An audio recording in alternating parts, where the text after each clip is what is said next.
Galen, what's the status of your health right now, and what specifically injury-wise between the ankle and the groin was it that prevented you from coming back this year? Yeah, honestly, I've been working really hard to get back to full health, and I feel like probably over these last couple of weeks is when I've probably started feeling my best. Obviously, my ankle kind of didn't allow me to really see where my groin was at. It was, I think, my second full court workout back when we were in, I don't even know what month that would have been, but I just went to kind of make a move, and unfortunately my ankle like completely rolled all the way forward, and probably one of the worst sprains I've dealt with. But just tried to stay positive the best I can, and but I honestly feel like I'm in a really good spot. And people don't always realize, I mean, people that are kind of in the basketball world, or whether if you're in other sports too, like when you're injured, it's honestly more work than when you're playing. So I've spent so much time here in this building this season just trying to get healthy, and trying to kind of just get back to 100%. And honestly, I think that if I never was, I obviously played that game in Connecticut, and that's where I kind of felt some more pain in my right groin, and then obviously had some tests and other things done, and there was no decision of like, this is the end of my season. I had full intention of returning, and I think in a way that was probably positive for me, because that's how I approached every single day. I came in here like I was going to play, I was going to get back out on the court, and it probably would have been even more devastating and crushing knowing that I was never going to be able to put my uniform back on for the rest of the season. But you just approach it like every single day, you attack and get better, and it'll be the same for me going forward. Like, that work doesn't stop, and I think I've had really good perspective on it all, and that's probably what I'm most proud of too. Obviously there's been a lot kind of going on this week. What? You might have heard some things. Wanted to see after Napheesa's comments and what she alleged that Cathy Engelbert had said specifically about you, what your thoughts were on that, and have a follow-up. Well, I mean, first of all, I have great respect for Fee, and I think she made a lot of very valid points. And I think what people need to understand, we need great leadership in this time across all levels. This is straight up the most important moment in this league's history, where this league's been around for 25 plus years, and this is a moment we have to capitalize on. So that's honestly what I would say. I think there's, Fee said it all with what she said, and I think the points she made were very valid. Had you heard that story from her before No. she said it publicly? And then have you spoken with Cathy Engelbert or her at all since then? No. Chloe? We'll jump over to Will. Closed up. Yeah, just with working back to full health, Steph mentioned that it was kind of baby steps and getting back and making sure you don't lose what you've worked on this season. Just what are your plans for the off season, and possibly playing or just doing individual workouts? Yeah, I mean, probably take a little bit of a break here, just for maybe a week. I don't really want to lose kind of the stuff I've worked on, and just trying to get my body back to full health. Like some USA basketball stuff I need to get ready for, and I need to be able to find some runs and some ways to play 5-on-5, just so I can kind of get that feel back. And but more than anything, I think my main focus is really just getting my body healthy, and once we get back to 5-on-5, like just being able to test my body and make sure I know it's in a good spot where it's going to be able to help hold up with everything that we think we've corrected or we think we've worked on, to be able to know I'm in a really good spot there. And when you go through injuries, especially in my scenario where it's been a few of the reoccurring kind of bouncing around, which isn't necessarily uncommon in my situation just because of compensation, and when you're dealing with things in that groin area, that just is kind of how it can go sometimes. I think it's important that you can become confident in your body again, and that's for anybody that goes through injury. So that's probably going to be my main focus, is just feeling 100% again, and then obviously having that confidence in my body too. We'll go to Lou and then to Josh. Right here. I'm just continuing on what Chloe asked. How close are you to that 100% and being able to do the 5-on-5? I don't think we really knew you hadn't played any 5-on-5 on the court. Yeah. So. I think that's probably where people struggle to understand at times is there is a huge difference than me standing there and shooting spot shots and running up and down. But in a basketball game, like I'm not thinking like, oh, I'm planting here, oh, I'm cutting, oh, I'm doing this, oh, I'm doing that. Like you're just doing it. So your muscles need to be able to react and withstand that type of stuff.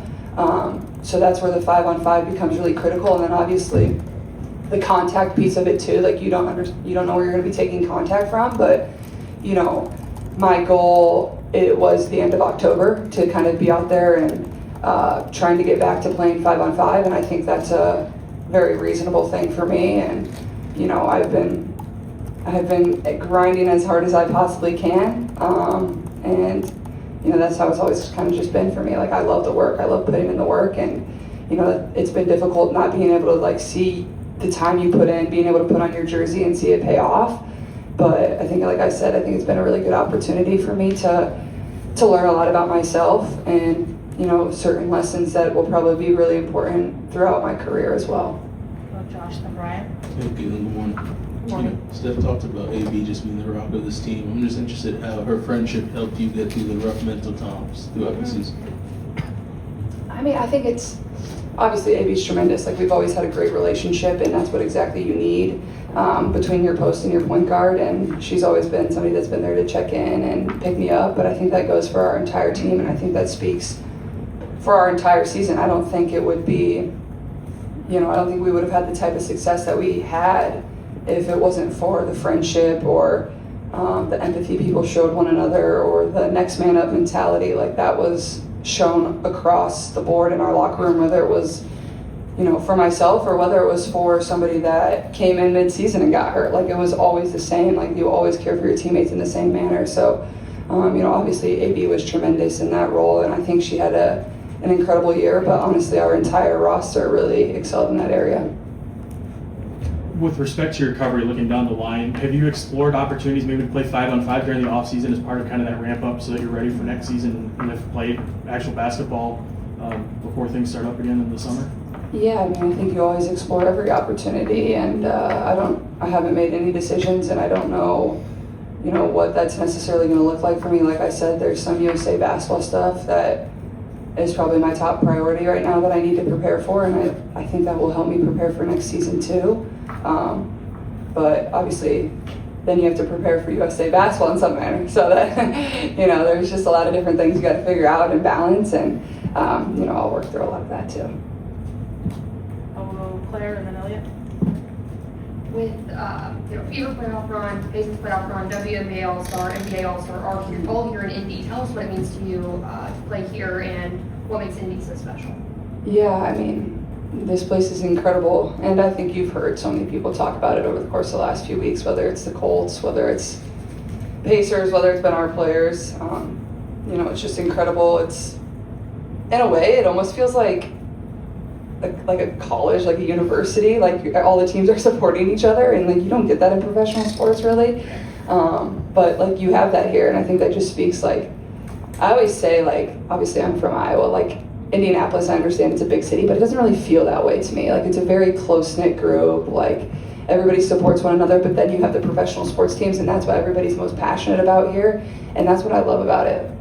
You know, people really show up. This is a lot of these fans, like these have been their teams since they've been 5 years old. This is all they've known. These are the only teams they've cheered for, and you know, to have this type of success across the board. Obviously the Colts have had an amazing start to their season, and Pacers run last year, and then everything we've been able to persevere and, you know, reach the WNBA semifinals. Like it's a really special time in this city, and you know, I can't imagine myself in a better place, and just really fortunate to have, you know, made different friendships with different athletes across the city, and just have the support from not only the city but the state as a whole.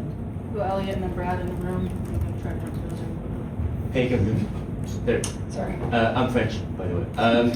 The Pacers played in NBA Paris game, Yeah. and there is also the NCAA games in Paris. Mhm. How much would you like to see a WNBA Paris game to I would showcase love your it. talent? I would love it. I would go anywhere and play. I think that would be, as I said earlier, like, we're in a moment in time where, the WNBA has never been hotter. There's never been more fans. There's never been more international fans of the game, and that's where you can really grow, is in the international space. And I think the NBA has done a tremendous job of that. And I would love to go play over there. I think it would be really fun. I think it, obviously there's quite a few. Obviously if it's in Paris, there's some great French players on other teams as well that could make it exciting. Obviously the Pacers played Wemby over there, and I know they had an amazing time getting to do that. So I would be very open to that. I think it would be, great for the league to, try that out, see how it goes, and I'm pretty positive it would go well. So I would love it. Brett?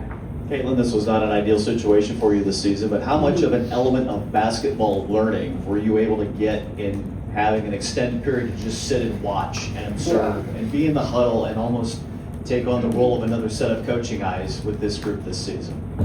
I mean, it's not what I envisioned by any means.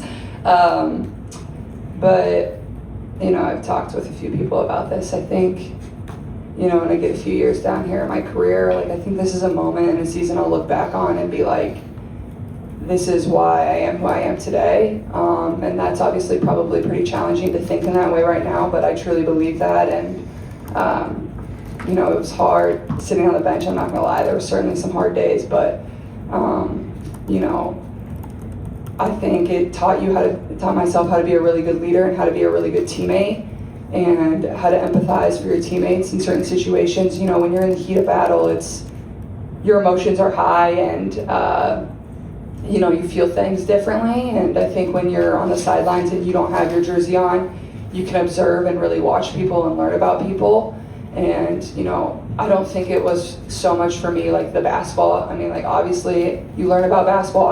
That's always how I've learned. I've been a basketball junkie. Like, you watch games, you watch the NBA, you watch college, you just have basketball on. That's the best way to improve your IQ, but also to learn about people and ask them questions and watch the way they operate. And for myself, getting to do that with my teammates, I think, is probably the biggest lesson I learned. And just, how can I show up every single day and, pour into them and be there for them, but also, going forward down the road, like, if I have a teammate that's injured or hurt or going through a tough moment, like, I know I will always show up for them and be there for them and check in on them, because it is an incredibly isolating thing, and you don't realize that until you go through it. And everybody says it, like, but you don't feel it unless you go through it. So I think all of that is probably what I learned most. We're gonna jump over to Zoom, go to Malik Andrews. Caitlin, I'm really glad to hear that you are on the mend here. I'm not sure how to turn on my camera, so I'll just keep going. It's all right, We've can't heard see from a lot of anyway. players in the last couple of days that more good leadership, great leadership is what is needed. I'm curious, in your mind, what is great leadership? What do you hope happens from here? I mean, I think over the course of my career, and obviously you always want to become a better leader. And I think I've been around a lot of really good leaders in my life, and I've been very fortunate and able to learn from those people, and I'm trying to learn and grow every single day as a leader too. And I think for me, and I've said this many times, it is all about relationships, and that's the truth. And I know that's really hard to say in professional sports, but whether it's a relationship with your front office, whether it's a relationship with the commissioner of the league, whether it's a relationship with your teammates, like, that's the most important thing in leadership. Why would my teammates want to listen to me if I didn't have a relationship with them? Like, I think it's the most simple thing, and you have to be very intentional about seeking those out and understanding your teammates. Like, everybody in professional sports comes from different walks of life, and you have to be able to know why they are who they are. Like, I think that's super important, and being intentional about that. So I think that's something I try to continue to improve in my daily life every single day, whether it's obviously, as a part of the Indiana Fever organization, or whether it's as a friend or a family member. Relationships are very important for me as a person. So I would just say, you know, for me, I'd say the most important part of leadership, whether that's the WNBA, whether that's corporate America, I think it comes down to relationships and really caring about the people you surround yourself with. I should have been more specific. That's what you're hoping for from the league office when you say great leadership. You're hoping for that relationship-based great leadership. Sure. All right, we'll go one more on Zoom with Matt and Kenny, and then we're gonna probably wrap up in the room with Brian. Hi, I just wanted to follow up on a question that Alexa asked about, you know, what Fee said, the story involving you specifically, and your popularity as a player obviously skyrocketed when you were in college, and you had a lot of NIL opportunities and stuff. So I guess, when you heard that, like, what was your reaction? Because it came off a little dismissive to your own brand and like your own individual brand power, I guess. I think that's probably the way in which the league has probably changed over the course of the last few years. You know, these kids and what they're making in college these days is pretty insane. It's honestly probably more than what I made. Obviously, a lot has changed even since I've graduated. So I'm not 100% up to date on the exact numbers of what college kids are making. But, you know, obviously I was very fortunate after my freshman year of college. That's when I began working with, you know, different brands, and, you know, began working with Nike, and, you know, everybody knows my first NIL deal was with Hy-Vee, the greatest grocery chain of all time, based in Des Moines, Iowa, baby. So best chocolate long johns around. But, you know, I think that's the way in which, like, you know, young women are coming into this league now with that type of, you know, I don't even want to say it's money, but they're beginning to build their brands in college, and then they're bringing that to the WNBA. So I think that's just the way in which the league has changed and will continue to evolve. And, like, back to my main point, you know, like I said, we are in the biggest moment in WNBA history. There's no denying that. Everybody knows that, and everybody that's in a place of power has a true responsibility, and even myself, we have a responsibility to make sure that this game is in a great place going forward with the CBA, and, you know, caring for our players, and, you know, building this league to make sure it's in a great spot for many years to come. Because you all know I grew up as a huge fan of this league, and I'm going to do everything I can to make this the league that, you know, a 5-year-old, a 10-year-old, a 15-year-old, a girl in college is really proud of, to come into and to be able to put a WNBA uniform on. And, you know, that's what they dream of, and then hopefully they can accomplish that goal, because that's exactly who I was, and that's, you know, really at the end of the day, like, I hope that's what my legacy can be, is just how I impacted people to be able to maybe want to be in the WNBA, but to really just achieve whatever they want to achieve. Sorry, I went on a little bit of a tangent there on your question, but yeah, that's all I got for you. Last one, Brian. Lexi Hull and the way that she kind of found her game a little bit offensively there later in the season. I'm curious what you saw from her just in terms of her development and how she adjusted to the way teams defended her. Yeah, I mean, I think Lexi is, obviously, as you guys know, she's one of my good friends, so I don't really have many bad things to say about her. But every team in this league should want a Lexi Hull type of player on their team. That's just, never once have I seen her be disappointed in the amount she played. And I was here at the beginning of last year when she was getting DNPs, and was the exact same person as she is right now. As, you know, probably she turned into our third option offensively because, you know, we lost so many players, but also, like, she embraced that and she worked for that and she wanted to be in that moment. And you know, I think she's really flourished and her game has improved quite a bit. She's always been such a tenacious defender, and obviously you all know she's had some back troubles throughout the end of this playoffs here. And I'm like, Lex, like, you just play reckless. Like, you're gonna, like, I was holding my breath those last few games, but that literally just sums up the type of person she is. Like, she's selfless. Like, she's gonna go out there, she's gonna lay it all on the line for this team. There was never a doubt in her mind if she was ever gonna play a game in the playoffs where she had pain. Like, she was going out there and she was going to play. There was no question, and that really just sums up who she is. And you know, we're really fortunate to have her as a part of our organization, and I hope it's like that for many years to come too. All right, we're going to wrap up there. I know there's a lot of questions, but I've already got feeling about Thanks, being late guys. for her next meeting, so make sure you listen to Life of a Showgirl tonight. And yeah. Thank you.